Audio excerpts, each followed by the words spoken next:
In this video, I will show you how to connect Google Drive to Claude AI on your computer. Log into your Claude AI account, and then from the main chat, click on the Customize icon on the left side here. From here, look for the Connectors option and click on it. This is the menu that you will see your connected apps.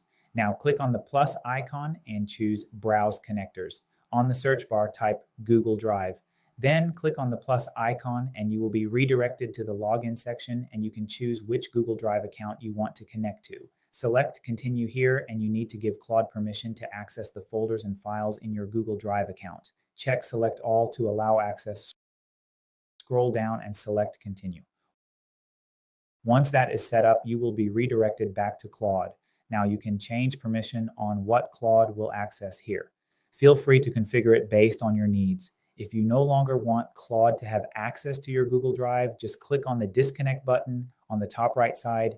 And if you want to delete it from the menu, just click on the three dot icon up top and choose remove.